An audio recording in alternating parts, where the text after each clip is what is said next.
Corona ವಿಷಯದಲ್ಲಿ ತುಂಬಾ ದಿನಗಳ ನಂತರ ಒಂದು ಸಂತೋಷದ ಸುದ್ದಿ, ಸಂಭ್ರಮದ ಸುದ್ದಿ ಬರ್ತಾ ಇದೆ. 2 ವ್ಯಾಕ್ಸಿನ್ಗಳಿಗೆ, ಮೇಡ್ ಇನ್ ಇಂಡಿಯಾ ವ್ಯಾಕ್ಸಿನ್ಗಳಿಗೆ ಭಾರತ ಸರ್ಕಾರ ಭಾರತದಲ್ಲಿ ಎಮರ್ಜೆನ್ಸಿ ಸಿಚುವೇಶನ್ನಲ್ಲಿ ಬಳಸೋದಕ್ಕೆ ಅನುಮತಿ ಕೊಟ್ಟಿದೆ.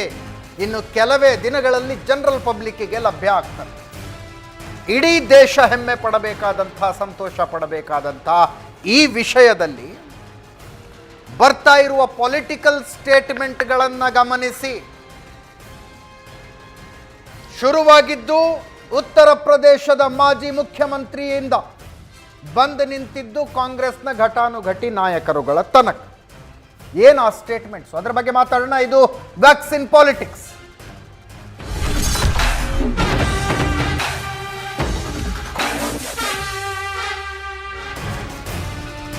ಎರಡು ವ್ಯಾಕ್ಸಿನ್ಗಳಿಗೆ ತುರ್ತು ಬಳಕೆಗೆ ಅನುಮತಿ ಕೊಡಲಾಗಿದೆ. ಕೇಂದ್ರ ಸರ್ಕಾರ ಅಳೆದು ತೂಗಿ 2 ವ್ಯಾಕ್ಸಿನ್ಗಳನ್ನು ಎಮರ್ಜೆನ್ಸಿ ಸಿಚುವೇಶನ್ನಲ್ಲಿ ಬಳಸಬಹುದು ಅಂತ ಅನುಮತಿ ಕೊಟ್ಟಿದೆ. ಕೋವಿಶೀಲ್ಡ್ ಮತ್ತು ಕೋವ್ಯಾಕ್ಸಿನ್. ಭಾರತೀಯ ಔಷಧ ನಿಯಂತ್ರಣ ಸಂಸ್ಥೆ 2 ವ್ಯಾಕ್ಸಿನ್ಗಳ ಕ್ಲಿನಿಕಲ್ ಟ್ರಯಲ್, ಅದರ ಸುತ್ತಲಿನ ಅಷ್ಟು ಅಂಶಗಳನ್ನು ಗಮನಿಸಿ ಈ ಅನುಮತಿಯನ್ನ ಕೊಟ್ಟಿದೆ.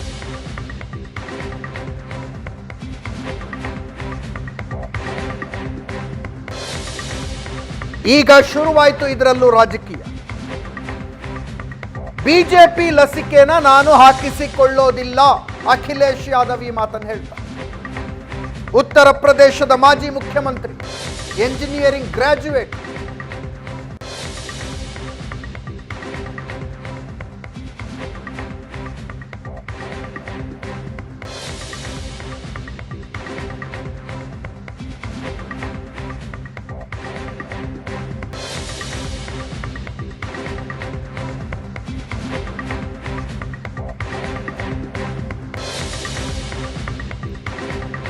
ಕೋವ್ಯಾಕ್ಸಿನ್ಗೆ ಅನುಮತಿ ನೀಡಿರೋದು ಕಾಂಗ್ರೆಸ್ಸಿಗೆ ಸರಿ ಬರ್ತಾ ಇಲ್ಲ, ಆತುರ ಮತ್ತು ಅಪಾಯಕಾರಿ ನಿರ್ಧಾರ ಅಂತ ಶಶಿ ತರೂರ್ ಹೇಳ್ತಾ ಇದ್ದಾರೆ.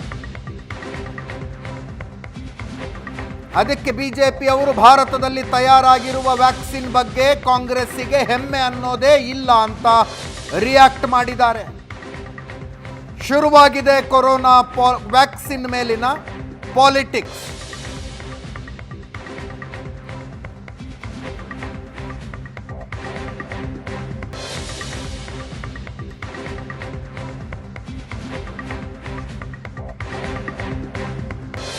ಇನ್ನು ಸುಬ್ರಹ್ಮಣ್ಯಂ ಸ್ವಾಮಿ, ಬಿಜೆಪಿಯ ಹಿರಿಯ ಮುಖಂಡರು, ಕೋವಿಶೀಲ್ಡ್ಗೆ ಅನುಮತಿ ಕೊಟ್ಟಿದ್ದಕ್ಕೆ ಆಬ್ಜೆಕ್ಷನ್ ಇದೆ.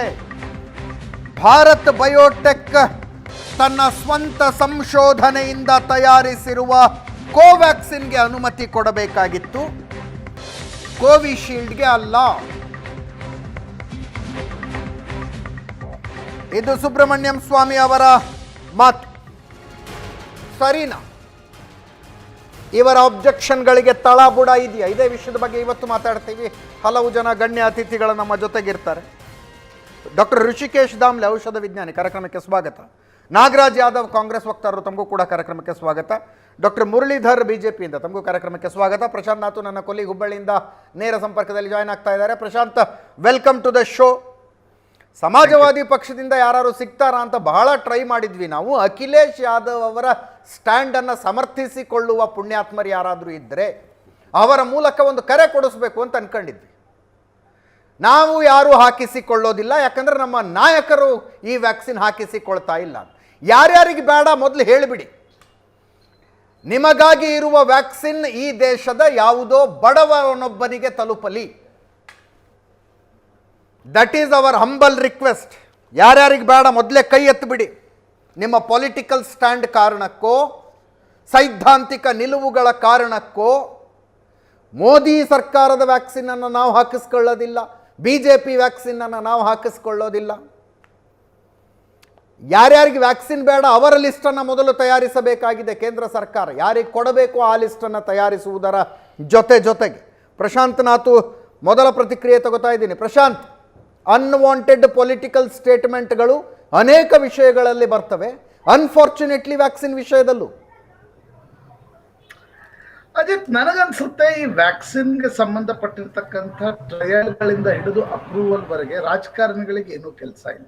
ಎಸ್, ಆಡಳಿತ ಪಕ್ಷ ಇರ್ಬೋದು, ವಿರೋಧ ಪಕ್ಷಗಳಿರ್ಬೋದು, ಯಾರಿಗೂ ಕೂಡ ಅದರ ವೈಜ್ಞಾನಿಕ, ಅದರ ಹಿನ್ನೆಲೆ ಏನು, ಹ್ಯೂಮನ್ ಟ್ರಯಲ್ಸ್ ಹೇಗ್ ನಡೀತವೆ ಅಂತಕ್ಕಂಥದ್ರ ಬಗ್ಗೆ ರಾಜಕಾರಣಿಗಳು ಅದರಲ್ಲೇನು ಎಕ್ಸ್ಪರ್ಟ್ ಅಲ್ಲ, ಪರಿಣಿತರು ಅಲ್ಲ. ನಾನು ಕೂಡ ಆ ವಿಷಯದಲ್ಲಿ ವೈಜ್ಞಾನಿಕವಾಗಿರ್ತಕ್ಕಂಥ ಪರಿಣಿತಿ ಬಗ್ಗೆ ಹೃಷಿಕೇಶ್ ದಾಮ್ಲೆ ಅವರು ಹೇಳ್ಬೋದು, ಆದ್ರೆ ನಮಗೆ ಆ ವಿಷಯದ ಬಗ್ಗೆ ಪರಿಣಿತಿ ಇರೋಲ್ಲ. ಹೀಗಾಗಿ ರಾಜಕೀಯ ಪಕ್ಷಗಳು ವಿನಾಕಾರಣ ನಮ್ಮ ದೇಶದಲ್ಲಿ ಒಂದು ಹಳೆಯ ಚಾಳಿ, ಎಲ್ಲ ವಿಷಯಗಳ ಬಗ್ಗೆ ರಾಜಕಾರಣಿಗಳು ಪ್ರತಿಕ್ರಿಯೆ ಕೊಡ್ತಾರೆ. ಯಾಕಂದ್ರೆ ರಾಜಕಾರಣಿಗಳಂದ್ರೆ ಒಂದ್ ರೀತಿ ದೈವಾಂಶ ಸಂಭೂತರು ಅನ್ನುವ ರೀತಿಯಲ್ಲಿ ಈಗ ಕೋವಿಶೀಲ್ಡ್ ಕೊಡಬೇಕೋ ಕೋವ್ಯಾಕ್ಸಿನ್ ಕೊಡಬೇಕು ಅಂತಕ್ಕಂಥದ್ರ ಬಗ್ಗೆ ವೈಜ್ಞಾನಿಕ ತಂಡ ತನ್ನ ನಿರ್ಣಯವನ್ನ ತೆಗೆದುಕೊಳ್ಳುತ್ತೆ. ನೀವು ಒಂದು ವಿರೋಧ ಪಕ್ಷವಾಗಿ ಪ್ರಶ್ನೆಯನ್ನ, ಕಾಂಗ್ರೆಸ್ ಪಕ್ಷ, ನಾನು ಆನಂದ್ ಶರ್ಮಾ ಅವರ ಪ್ರತಿಕ್ರಿಯೆಯನ್ನ ನೋಡ್ತಾ ಇದ್ದೆ. 3rd ಲೆವೆಲ್ ಟ್ರಯಲ್ ಏನಿದೆ, ಆ ಟ್ರಯಲ್ನ ಡಿಟೇಲ್ಸ್ ಅನ್ನ ಬಿಡುಗಡೆ ಮಾಡಿ ಅಂತಕ್ಕಂಥ ಕೇಳುವ ಹಕ್ಕು ನಾಗರಿಕರಿಗೂ ಇದೆ, ವಿರೋಧ ಪಕ್ಷಗಳಿಗೂ ಕೂಡ ಇದೆ. ಆದ್ರೆ ನನಗನ್ಸುತ್ತೆ ಅಖಿಲೇಶ್ ಯಾದವ್ ತರಹದ ಹೇಳಿಕೆ ಅತ್ಯಂತ ಬೇಜವಾಬ್ದಾರಿ ಮತ್ತು ಪ್ರತಿಯೊಂದರಲ್ಲೂ ರಾಜಕಾರಣ ಹುಡುಕ್ತಕ್ಕಂಥದ್ದೇನಿದೆ. ಇದು ಬಿಜೆಪಿ ವ್ಯಾಕ್ಸಿನ್, ಇದು ಕಾಂಗ್ರೆಸ್ ವ್ಯಾಕ್ಸಿನ್, ನಾಳೆ ಯಾವುದೋ ಒಂದು ಬೇರೆ ಪಕ್ಷ, ಆಮ್ ಆದ್ಮಿ ಪಕ್ಷ ದಿಲ್ಲಿಯಲ್ಲಿರುತ್ತೆ, ಅದು ಅರವಿಂದ್ ಕೇಜ್ರಿವಾಲ್ರ ವ್ಯಾಕ್ಸಿನ್ ಆಗಲ್ಲ. ಹೀಗಾಗಿ ನನಗನ್ಸುತ್ತೆ ಅಖಿಲೇಶ್ ಯಾದವ್ರ ಹೇಳಿಕೆ ಅತ್ಯಂತ ಕೆಳಮಟ್ಟದ್ದು ಮತ್ತು ಎಲ್ಲದರಲ್ಲೂ ರಾಜಕಾರಣ ಹುಡುಕ್ತಕ್ಕಂಥ ಒಂದು ಪ್ರಯತ್ನದ ಅವಶ್ಯಕತೆ ಈಗಿನ ಮಹಾಮಾರಿಯ ಸಂದರ್ಭದಲ್ಲಂತೂ ನಿಶ್ಚಿತವಾಗಿಲ್ಲ. ಆದ್ರೆ ಹ್ಯಾವಿಂಗ್ ಸೇಡ್ ದಿಸ್, ನನಗನ್ಸುತ್ತೆ ನೋಡಿ, ಕೋವ್ಯಾಕ್ಸಿನ್ ಬಗ್ಗೆ ಒಂದು ಎಮರ್ಜೆನ್ಸಿ ಅಪ್ರೂವಲ್ ಏನ್ ಕೊಟ್ಟಿದೆ, ಒಬ್ಬ ಲೇಮ್ಯಾನ್ ಆಗಿ ನನಗನ್ಸ್ತಕ್ಕಂಥದ್ದು, ಕೋವಿಶೀಲ್ಡ್ಗೆ ಸಂಬಂಧಪಟ್ಟಿರ್ತಕ್ಕಂಥ ಎಲ್ಲಾ ದಾಖಲೆಗಳನ್ನ, 3ನೇ ಹಂತದ ಟ್ರಯಲ್ನ ದಾಖಲೆಗಳನ್ನ ಕೂಡ ಬ್ರಿಟನ್ ಸರ್ಕಾರ ವೆಬ್ಸೈಟ್ಗೆ ಹಾಕಿದೆ. ಅದೇ ರೀತಿ ಕೋವ್ಯಾಕ್ಸಿನ್ಗೆ ಏನೊಂದು ಎಮರ್ಜೆನ್ಸಿ ಅಪ್ರೂವಲ್ ಕೊಡಲಾಗಿದೆ, ಅದಕ್ಕೆ ಸಂಬಂಧಪಟ್ಟಿರ್ತಕ್ಕಂಥ ದಾಖಲೆಗಳನ್ನ ಕೂಡ ಪಬ್ಲಿಕ್ ಡೊಮೇನ್ ನಲ್ಲಿ ಹಾಕಬೇಕು. ಎಮರ್ಜೆನ್ಸಿ ಅಪ್ರೂವಲ್ ಕೊಡುವುದು ಬಿಡುವುದು ಅಂತಕ್ಕಂಥದ್ದು ಎಕ್ಸ್ಪರ್ಟ್ ಸಮಿತಿಗೆ ಸೇರಿರ್ತಕ್ಕಂಥ ವಿಷಯ. ಆ ವಿಷಯದ ಬಗ್ಗೆ ಯಾರು ಆಕ್ಷೇಪ ಎತ್ತುವ ಹಾಗಿಲ್ಲ. ಆದ್ರೆ ಎಲ್ಲ ವಿವರಗಳು ಪಬ್ಲಿಕ್ ಡೊಮೇನ್ ದಲ್ಲಿ ದೊರಕಬೇಕು ಅಂತ ನನಗನ್ಸುತ್ತೆ. ಬಹಳ ಆಸರ ಮಾಡ್ತೀಯಾರ ಋಷಿಕೇಶ್ ದಾಮ್ಲೆ ಅವರೇ? ಕಾಂಗ್ರೆಸ್ಸಿನ ಕೆಲವು ಮುಖಂಡರು ಆರೋಪಿಸ್ತಾ ಇರುವ ರೀತಿಯಲ್ಲಿ ನಿರ್ಬಂಧನೆಗಳೊಂದಿಗೆ ತುರ್ತು ಬಳಕೆಗೆ ಅನುಮತಿ. ಓಕೆ, ಏನು ತುರ್ತು ಪರಿಸ್ಥಿತಿ ಥರ ಈಗ ಇದೆಯಾ? ಈಗಿನ ದಿವಸದಲ್ಲಿ ಕೋವಿಡ್ ಮತ್ತು ನಾವು ಇದರ ನಡುವೆ ಒಂದು ವಾರ್ ನಡೀತಾ ಇದೆ. ಈ ರೀತಿ ಒಂದು ರಣರಂಗದಲ್ಲಿ ಸರಿಯಾದ ತೀರ್ಮಾನವನ್ನೇ ಮಾಡೋದು ಕಷ್ಟ. ಸ್ವಲ್ಪ ಕೆಲವೆಲ್ಲ ಒಂದು ರಿಸ್ಕ್ ತಗೊಳ್ಬೇಕಾಗಿ ಬರುತ್ತೆ. ನಂಗೆ ತಿಳಿದಂಗೆ DCGI ಈ ಥರ ರಿಸ್ಕ್ ತೊಗೊಂಡಿದ್ದಾರೆ. 23,000 ಜನರ ಡೇಟಾ ನೋಡಿದ್ದೀನಿ. 23,000 ಜನರ ಡೇಟಾ ನೋಡಿದಾಗ ನಾನು ಆ ಸ್ಥಿತಿಯಲ್ಲಿದ್ದರೆ ಈ ರೀತಿ ಒಂದು ವ್ಯಾಕ್ಸಿನಿಗೆ ಪರ್ಮಿಷನ್ ಕೊಡಬೇಕು ಅಂತಾದರೆ it must be very convincing data. ಈ ಡೇಟಾ ಏನಿರುತ್ತೆ? 2 ಥರದ ಡೇಟಾ. ಒಂದು ಫೇಸ್ 3 ಟ್ರಯಲ್ ವ್ಯಾಕ್ಸಿನಿಗೆ ಯಾವ ದೇಶದಲ್ಲೂ ನಡೆದಿಲ್ಲ. ಫೇಸ್ 3 ಅಂದರೆ efficacy confirmation trial which can be done only after 1 year.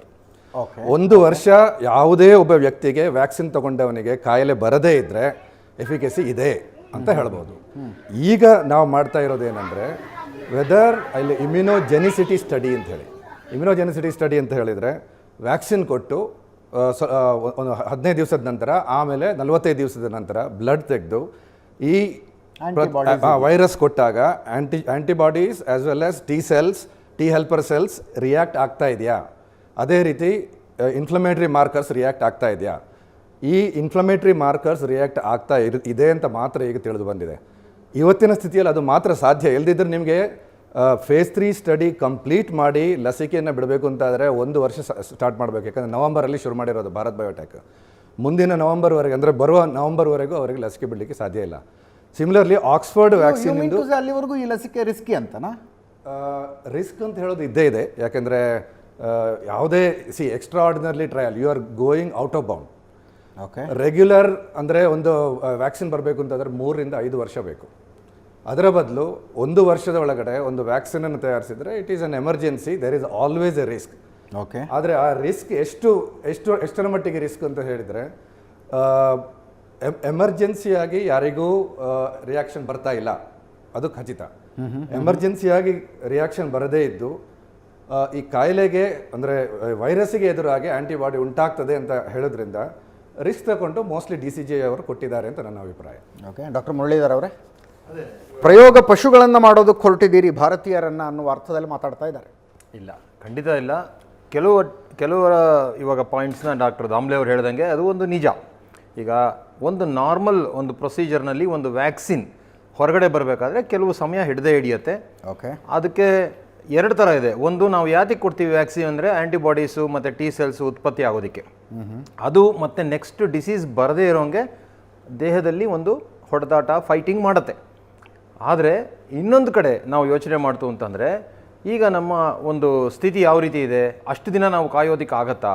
So ಇವೆರಡರ ಮಧ್ಯೆ ನಾವು ಬ್ಯಾಲೆನ್ಸ್ ಮಾಡಿಬಿಟ್ಟು ಈ ಒಂದು ಲಸಿಕೆಗೆ ಮಾತ್ರ, ಈಗ ಕೊರೋನಾ ವೈರಸ್ಗೆ ಮಾತ್ರ ಉಪಯೋಗಿಸುವಂಥ ಲಸಿಕೆಯನ್ನು ಕಾಂಗ್ರೆಸ್ನವ್ರು ನೇರವಾಗಿ ಹೇಳ್ತಿದ್ದಾರೆ ಸರ್.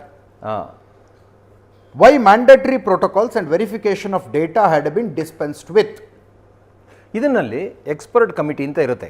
ಅದರಲ್ಲಿ ಎಲ್ಲ ಡಿಸ್ಕಷನ್ಸ್ ಆಗಿಬಿಟ್ಟು ಈ ಒಂದು ವ್ಯಾಕ್ಸಿನ್ನ ಶಾರ್ಟ್ ಡ್ಯೂರೇಷನ್ನಲ್ಲಿ without taking much of its utility ಅದನ್ನು ರಿಲೀಸ್ ಮಾಡಬೇಕು ಅನ್ನೋ ಒಂದು ನಿಟ್ಟಿನಲ್ಲಿ ಹೊರಟಿದ್ರು. ಓಕೆ, ಅದರಿಂದ ಅದು ಆಚೆಗೆ ಬಂದಿದೆ. ಇವಾಗ ದಾಮ್ಲೆ ಅವ್ರು ಹೇಳ್ದಂಗೆ 3 ರಿಂದ 5 ವರ್ಷ ತೊಗೊಂಡ್ಬಿಟ್ರೆ ಅಷ್ಟೊತ್ತಿಗೆ ನಮ್ಮ ದೇಶದಲ್ಲಿ ಏನಾರ 2ನೇ ವೇವು ಬೇರೆ ರೀತಿಯಾದಂಥ ತೊಂದರೆ ಆದರೆ ಜನಗಳಿಗೂ ತೊಂದರೆ ಆಗುತ್ತೆ. ಈಗ ಆ ಒಂದು ಸೇಫ್ಟಿ ಫ್ಯಾಕ್ಟ್ರ್ ತೊಗೊಂಡು ಯಾವುದೇ ರೀತಿಯಾದಂಥ ಸೈಡ್ ಎಫೆಕ್ಟ್ ಈ ವ್ಯಾಕ್ಸಿನಲ್ಲಿ ಇಲ್ಲ ಅನ್ನೋದು ಖಾತ್ರಿ ಮಾಡಿಕೊಂಡು ಈ ವ್ಯಾಕ್ಸಿನ್ನ ಹೊರಗಡೆ ಬಿಟ್ಟಿದೆ. ನಾಗರಾಜ್ ಅವರೇ, ಬೇಕಾಗಿತ್ತ ಇದರಲ್ಲೂ politics? See very nicely this debate let ಗಂಭೀರವಾಗಿರಲಿ. ಈಗ ವೈಜ್ಞಾನಿಕವಾಗಿ ವಿಚಾರಗಳನ್ನ ಹೇಳಿದ್ರು, ಇವರೇ ಅಂತ ರೀತಿಯಲ್ಲಿ ಹೇಳಿದ್ರು. ಈ ಒಂದು ಅಫಿಲಿಯೇಟೆಡ್ ಇದು ಡಾಕ್ಟರ್ ಇವೊಂದು ಇದು ಅಫಿಲಿಯೇಟೆಡ್ ಪೊಲಿಟಿಕಲ್ ಪಾರ್ಟಿ ಈ speaking like A doctor. I appreciate that. Okay, first of all ನಾವು ಹೇಳ್ತಾ ಇರ್ತಕ್ಕಂಥಲ್ಲಿ ಕಾಂಗ್ರೆಸ್ ಪಕ್ಷಗಳು ಸ್ಪಷ್ಟವಾಗಿದೆ, ನಾವು ಈ ವ್ಯಾಕ್ಸಿನ್ಗಳಿಗೆ ವಿರೋಧ ಇಲ್ಲ. ನಾವು ಜನಸಾಮಾನ್ಯ 130 ಕೋಟಿ ಜನಗಳಿಗೆ ಸಿಕ್ಕಬೇಕಾದ ವ್ಯಾಕ್ಸಿನನ್ನು ಸ್ಪಷ್ಟತೆನ ಕೇಳ್ತಾ ಇದ್ದೀವಿ. 3ನೇ ಹಂತದ ಟ್ರಯಲ್ಗಳು ಆಗದಿರೋ ಯಾವ ಕಾರಣಕ್ಕೋಸ್ಕರ ಕೊಡ್ತಾ ಇದ್ರಿ? ಉದಾಹರಣೆಗೆ ತಗೋಬೇಕು ಅಂದರೆ ಟ್ರಯಲ್ ಮುಗಿಯಕ್ಕೆ 1 ವರ್ಷ ಬೇಕು ಅಂತಾರಲ್ಲ ಅವರು. ಹೇಳ್ತೀನಿ ಸರ್, ಇಸ್ರೇಲಲ್ಲಿ I think I am wrong, you have to correct me because this science subject. I may be a politician, I may not be expert in this, as Prashant has said. Let us be very none of them. Shashi Tharoor no, let me tell you sir, ನಮ್ಮ ಲೆವೆಲ್ಗೆ ನಾವು ಮಾತಾಡಬೇಕಾದ್ರೆ ಕಾಂಗ್ರೆಸ್ ಪಕ್ಷದ ವಕ್ತಾರ ನಾನು ನಿಮ್ಗೆ ಹೇಳ್ತಾ ಇದ್ದೇನೆ, ನಮ್ಮ ಕನ್ಸರ್ನ್ 130 ಕೋಟಿ ಜನಗಳಾಗಿರುತ್ತದೆ ಹೊರತು ರಾಜಕಾರಣ ಅಲ್ಲ. ಈಗ ತಯಾರು ಮಾಡಿರ್ತಕ್ಕಂಥ 2 ಹಂತಗಳ ಪ್ರಯೋಗವನ್ನು ಏನು ಪ್ರಯತ್ನ ಮಾಡಿದ್ದಾರೆ ಅದಕ್ಕೆ ನಾವು ಸ್ವಾಗತ ಬಯಸ್ತೇವೆ. ನಮ್ಮಲ್ಲಿರ್ತಕ್ಕ ವಿಜ್ಞಾನಿಗಳಿಗೆ ಅಭಿನಂದನೆಗಳನ್ನು ಕಾಂಗ್ರೆಸ್ ಸಲ್ಲಿಸ್ತದೆ. ಭಾರತ ದೇಶ ಪ್ರಪಂಚದಲ್ಲಿ ಮೊದಲಿಂದಾನು ಕೂಡ ತಂತ್ರಜ್ಞಾನದ ವಿಜ್ಞಾನದಲ್ಲಿ ಅತ್ಯುನ್ನತ ಸ್ಥಾನದಲ್ಲಿ ಬೇರೆಯವರಿಗೆ ಮಾದರಿ ಆಗಿರ್ತಕ್ಕಂಥ ಈ ದೇಶ. ಅದು 2 ಮಾತಿಲ್ಲ. ಅದು ಕಾಂಗ್ರೆಸ್ ಅಧಿಕಾರ ಇರಲಿ, BJP ಅಧಿಕಾರದಲ್ಲಿರಲಿ, ಅದಕ್ಕೆ ನಾವು ರಾಜಕೀಯ ಲೇಪವನ್ನು ಹಚ್ಚೋದಿಲ್ಲ. ಆದರೆ ಒಂದು ಮಾತ್ರ ಸ್ಪಷ್ಟಪಡಬೇಕಾಗಿದೆ, ಜನಗಳ ಕನ್ಸರ್ನ್ ಆಗಿರ್ತಕ್ಕಂಥ ಒಂದು ವಿರೋಧ ಪಕ್ಷವಾಗಿ ನಮ್ಮ ವಕ್ತಾರರಾಗಿರ್ತಕ್ಕಂಥ AICC ವಕ್ತಾರದಂತಕ್ಕ ಸುರ್ಜಿವಾಲ ಟ್ವೀಟನ್ನು ನೀವು ಹಾಕಬೇಕಾಗ್ತದೆ. ಅವರ ಸ್ಪಷ್ಟವಾಗಿ ವಿಜ್ಞಾನಿಗಳಿಗೆ ಮತ್ತು ರಿಸರ್ಚರ್ಸ್ಗೆ ಅಭಿನಂದನೆಗಳನ್ನು ಸಲ್ಲಿಸುತ್ತಾ ಭಾರತ ದೇಶ ಬೇರೆಯವರಿಗೆ ಮಾದರಿಯಾಗಿ ನಡೀಬೇಕು ಅಂತ ವಿಚಾರಗಳನ್ನ ಹೇಳಿರ್ತಕ್ಕಂಥದ್ದು ನೀವು ಹಾಕಬೇಕಾಗ್ತದೆ.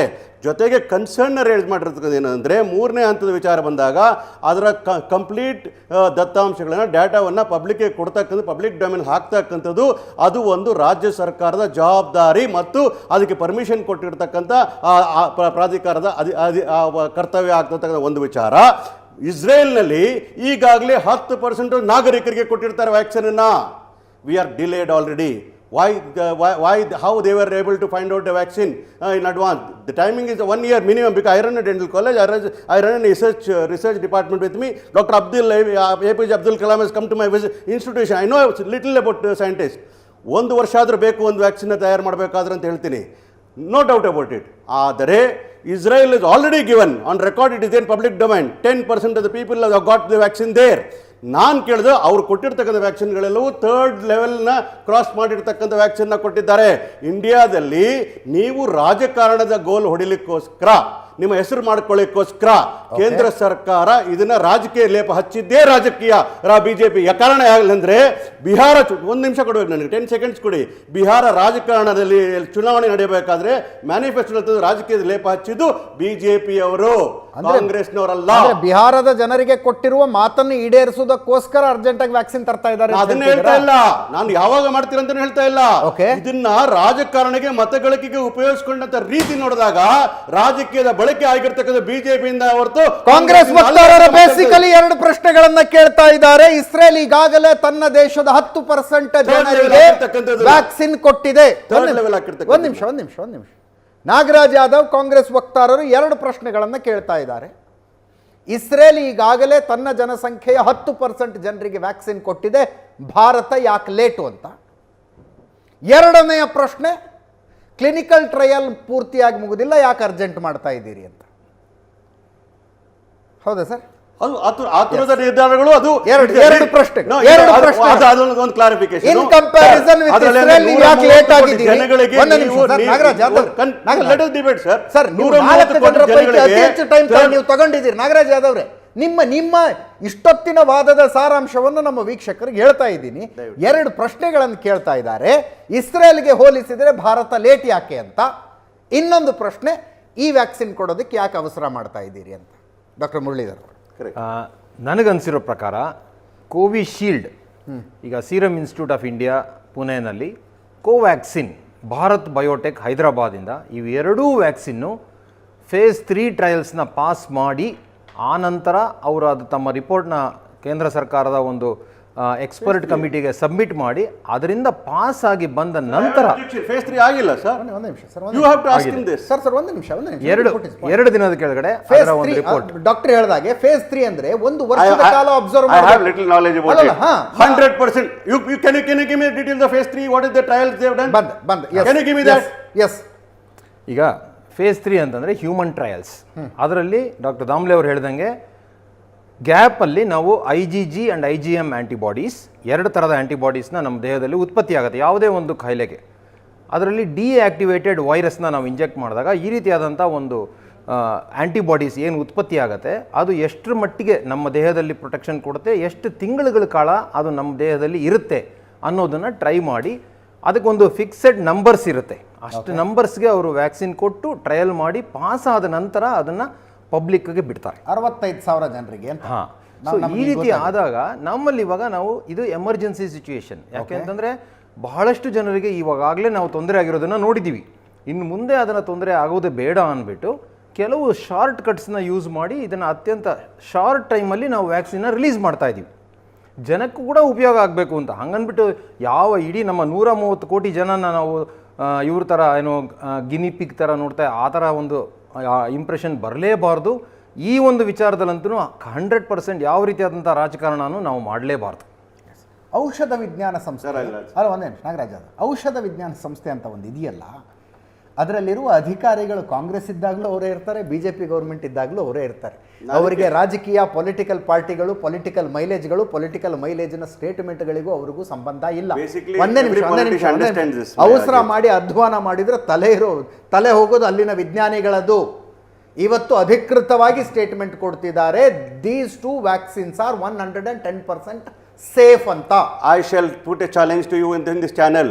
ದೇಶದ ಪ್ರಧಾನಿಗೆ ಮೊದಲ ವ್ಯಾಕ್ಸಿನ್ ಕೊಡ್ಲಿಕ್ಕೆ ತಯಾರಿದ್ದಾರ, ಇವರು ಮಾದರಿ ಆಗ್ಲಿಕ್ಕೆ ತಯಾರಿದ್ದಾರ. ತುರ್ತು ಸಂದರ್ಭಕ್ಕಾಗಿ 100 ಕೋಟಿ ಜನಗಳಿಗೆ ಅತ್ಯಂತ ಪ್ರಮುಖವಾದ ನಾಯಕ ನಮ್ಮ ದೇಶದ ಪ್ರಧಾನಿ. ಅವರಿಗೆ ತುರ್ತು ಬಂದ್ರೆ ತಗೋತಾರೆ. ಒಂದ್ ನಿಮಿಷ, you didn't understand that is not the way. ಅಂದ್ರೆ ಎಮರ್ಜೆನ್ಸಿ ಸಿಚುಯೇಷನ್ ಗೆ ವ್ಯಾಕ್ಸಿನ್ ಹೊರಗಡೆ ಮಾಡಿದ್ದಾರೆ. You got confused the medical, you got confused the medical line. He will explain to you. Emergency situation ಅಂತಕ್ಕಂಥದ್ದು ಪೇಷಂಟ್ ಎಮರ್ಜೆನ್ಸಿ ಇರೋದಲ್ಲ. Situation is emergency in the country. People are getting it. Even a new fellow who get a COVID-19 virus attack, he can be given ಅಂತ ಹೇಳ್ತಾರೆ emergency. That is the emergency he is talking about. He is not talking about emergency patient who is in the hospital. ಅಂದ್ರೆ ನೀವು ಹೇಳೋದು ಆಯ್ತು, ಇದು ಕಾಂಗ್ರೆಸ್ನ ಅಧಿಕೃತ stand. Narendra Modi first vaccine ತಗೋಬೇಕು. ಹೌದು, ಈ ದೇಶಕ್ಕೆ ಮಾದರಿಯಾಗಿರ್ತಕ್ಕಂಥ ದೇಶದ ಪ್ರಧಾನಿಯವರು ಅದು ಸುರಕ್ಷಿತ ಅನ್ನೋದಾದ್ರೆ ಅವರ ಕ್ಯಾಬಿನೆಟ್, ಅವರ ಸಚಿವರು, ಅವರ ಪಕ್ಷದ ಅಧ್ಯಕ್ಷರು ಮೊದಲು ತಗೊಂಡಾಗ we shall welcome it and follow it. This is a challenge. ಅಲ್ಲಿ ತನಕ ಕಾಂಗ್ರೆಸ್ ತಗೊಳ್ಳೋದಿಲ್ಲ. ಹೇಳಿಲ್ಲ, ಅಲ್ಲಿ ತನಕ ಕಾಂಗ್ರೆಸ್ನವರು ತಗೊಳ್ಳೋದಿಲ್ಲ. ನಾನು ಹೇಳಿಲ್ಲ ಹಾಗಂತ. Then what? I am trying to get a clarification on that because the health minister has failed to give a clarification on 3rd phase trials of the Covax vaccine. which I am not convinced. ಅಲ್ರಿ ಇದ್ನಾರು ಒಬ್ಬ ನಾಗರಿಕ ಈ ವಿಷಯದಲ್ಲಾದ್ರೂ ನೇರವಾಗಿ ಒಂದು ನಿಮಿಷ ಹೇಳ್ತೀನಿ ಎಲ್ಲಿ ಕೇಳಿ. ತನಕ ಮೋದಿ ಯಾರೇ ಅಮಿತ್ ಮಾಡಿದ್ರು- Shah, J P sir, Nadda sir, ಯಾರೇ- ಮತ್ತು ಅವರ ಕ್ಯಾಬಿನೆಟ್ ನಿಮ್ಮ- ಕೊಲೀಗ್ಸ್ ವ್ಯಾಕ್ಸಿನ್ ಹಾಕಿಸ್ಕೊಳ್ಳೋದಿಲ್ವೋ ಅಲ್ಲಿ ತನಕ ಕಾಂಗ್ರೆಸ್ನವರು ಯಾರು ಹಾಕಿಸ್ಕೊಳ್ಳೋದಿಲ್ಲ. ಹೌದಾ? Very clearly who J P Nadda to tell he is a health minister. ನೀವೇ ಹೇಳಿದ್ರಲ್ರಿ ಪಕ್ಷದ ಅಧ್ಯಕ್ಷರು ಹಾಕಿಸ್ಕೋಬೇಕು ಈಗ, ಅವ್ರು ಪಕ್ಷದ ಅಧ್ಯಕ್ಷರು ಹಾಕಿಸ್ಕೋಬೇಕು ಅಂತ ಹೇಳಿದ್ರಲ್ಲ, ಒಂದು ನಿಮಿಷ. ಅವ್ರು ಹಾಕಿಸ್ಕೊಳ್ಳೋ ತನಕ ನಾವ್ ಯಾರು ವ್ಯಾಕ್ಸಿನ್ ನಾನು ಉದಾಹರಣೆ ಕೊಟ್ಟಿದ್ದು ಏನು ಅಂತ ನಾನು ಉದಾಹರಣೆ ಕೊಟ್ಟಿದ್ದು ಏನಕ್ಕೆ ಅಂದ್ರೆ ಅದು ಸುರಕ್ಷಿತ ಇದೆಯಾ ಇಲ್ಲ ಅಂತಕ್ಕಂಥದ್ದು ಸ್ಥಿರತೆನ ನಾವು ಜನಗಳಿಗೆ ಕೊಡಬೇಕು ಅನ್ನೋದಾದ್ರೆ ನಾವು ಮುನ್ನಡೆಸ್ತಕ್ಕಂಥವ್ರ ಮುಂದೆ ತಗೊಳ್ಬೇಕಾಗ್ತದೆ. ಅದನ್ನ ಆಡಳಿತ ಪಕ್ಷ ಮಾಡಿ ತೋರಿಸಬೇಕಂತಕ್ಕಂಥ ಆಗ್ರಹವನ್ನ ಮಾಡ್ತಾ ಅಲ್ಲಿ ಇದ್ದೇನೆ. ತನಕ ನೀವು ಹಾಕಿಸ್ಕೊಳ್ಳೋದಿಲ್ವಾ? ಹಾಕೊಳ್ಳಲ್ಲ ಅನ್ನೋ ಪ್ರಶ್ನೆ ಅಲ್ಲ. ನಾನು ಈಗ ಬಂದಿರತಕ್ಕಂಥ ವಿಚಾರ ಅದನ್ನ ನಾನು ಸ್ವಾಗತ ಮಾಡ್ತೀವಲ್ಲ ಅಂತ. ಭಾರತದಲ್ಲಿ ಉತ್ಪಾದನೆ ಆಗಿರ್ತಕ್ಕಂಥ ವ್ಯಾಕ್ಸಿನ್ ಅನ್ನ ನಾಗರಾಜ್ ಯಾದವ್ ಕಾಂಗ್ರೆಸ್ ಪಕ್ಷ ಸ್ವಾಗತಿಸ್ತದೆ, ಅವ್ರನ್ನ ಅಭಿನಂದಿಸ್ತದೆ. ಆದರೆ ನಮ್ಮ ಜನಗಳಿಗೆ ಸುರಕ್ಷತೆ ಅದರ ಸುರಕ್ಷತೆಯ ಬಗ್ಗೆ ಕಳವಳ ಇದೆ. ಓಕೆ, ಸುರಕ್ಷಿತವಾಗಿಲ್ಲ. ಆ ಸುರಕ್ಷತೆಯನ್ನ ಕ್ಯಾಬಿನೆಟ್ ರುಜುವಾತುಪಡಿಸಿ ತಗೊಂಡು ಅಲ್ಲಿ ತನಕ ಕಾಂಗ್ರೆಸ್ನವರು ಹಾಕಿಸ್ಕೊಳ್ಳೋದಿಲ್ವಾ? ನಿಮ್ಮ ಬಾಯಲ್ಲಿ ಬರ್ತಾ ಇರ್ತಕ್ಕಂಥ ನಾನು ನಿಮ್ಮನ್ನ ಕೇಳ್ತಾ ಇದ್ದೀನಿ, ಅಲ್ಲಿ ತನಕ ನನ್ನ ಬಯಕೆ ಅದು, ನನ್ನ ಬಯಕೆಯನ್ನು ಹಾಕ್ಸ್ಕೊಳ್ಳಲ್ಲ. ನಾನು ಬೇರೆ ಸಮಾಜವಾದಿ ಪಾರ್ಟಿಯವರು ಹೇಳಿದಂಗೆ ಅದು ಬಿಜೆಪಿ ಲಸಿಕೆ ಕಾಂಗ್ರೆಸ್ ಲಸಿಕೆ ಮೂರ್ಖತನ ಪ್ರಮಾದಿ ನಾಗರಾಜು ಮತ್ತು ಕಾಂಗ್ರೆಸ್ ಮಾಡೋದಿಲ್ಲ. ಅದ ಸತ್ಯವನ್ನು ಹೇಳ್ತೀವಿ ಕೇಳಿ. ಈ ಜನದ ನಾಗರಿಕರ ಸುರಕ್ಷತೆಗೋಸ್ಕರ ಕಾಂಗ್ರೆಸ್ ಈ ಪ್ರತಿಪಾದನೆ ಮಾಡ್ತದೆ. ರಾಜಕೀಯ ಲೇಪವನ್ನು ಹಚ್ಚಿದ್ರೆ ಯಾರಾದ್ರೂ ನಾಗರಾಜ್ ಯಾದವ್ ಅವರು ಡಿಬೇಟಿನ ಮೊದಲ ಸೆಗ್ಮೆಂಟ್ ನಲ್ಲಿ ಮಾಡಿದ ಅಷ್ಟು ವಾದಗಳನ್ನ 3 ವಾಕ್ಯದಲ್ಲಿ ಹೇಳಬಹುದು ಅನ್ನೋದಾದರೆ, ಇಸ್ರೇಲ್ನಲ್ಲಿ ಈಗಾಗಲೇ 10% ಜನರಿಗೆ ವ್ಯಾಕ್ಸಿನ್ ಕೊಟ್ಟಾಗಿದೆ, ಭಾರತ ಯಾಕೆ ಇನ್ನೂ ಕೊಡ್ತಾ ಇಲ್ಲ? ನಂಬರ್ 2, ಈ ವ್ಯಾಕ್ಸಿನ್ನಿನ ಸುರಕ್ಷತೆಯ ಬಗ್ಗೆ ಸಂಶಯಗಳಿದೆ, ಯಾಕೆ ಇಷ್ಟು ಅವಸರ ಮಾಡ್ತಾ ಇದೆ ಸರ್ಕಾರ? ನಂಬರ್ 3, ಪ್ರಧಾನಿ, ಗೃಹ ಸಚಿವರು, ಅವರ ಪಕ್ಷದ ರಾಷ್ಟ್ರೀಯ ಅಧ್ಯಕ್ಷರು ಮತ್ತು ಕ್ಯಾಬಿನೆಟ್ ಕೊಲೀಗ್ಸ್ ಮೊದಲು ಹಾಕಿಸ್ಕೊಳ್ಬೇಕು. ಇದು ಇವತ್ತಿನ ಡಿಬೇಟ್ನಲ್ಲಿ ಕಾಂಗ್ರೆಸ್ನ ಸ್ಟ್ಯಾಂಡ್. ನಾನು ಕ್ಲಾರಿಫಿಕೇಶನ್ ಕೇಳಿದೆ, ಅವರೆಲ್ಲರೂ ಹಾಕಿಸ್ಕೊಳ್ಳೋ ತನಕ ಕಾಂಗ್ರೆಸ್ನವ್ರು ಒಬ್ಬರು ವ್ಯಾಕ್ಸಿನ್ ಹಾಕಿಸ್ಕೊಳ್ಳೋದಿಲ್ವಾ ಅಂದರೆ ಆ ವಿಷಯದಲ್ಲಿ ಅವರು ಸ್ಪಷ್ಟತೆಯನ್ನು ಕೊಡ್ತಾ ಇಲ್ಲ. ಒಂದು ಬ್ರೇಕ್ ಮುಗಿಸಿ ವಾಪಸ್ ಬರ್ತೀನಿ.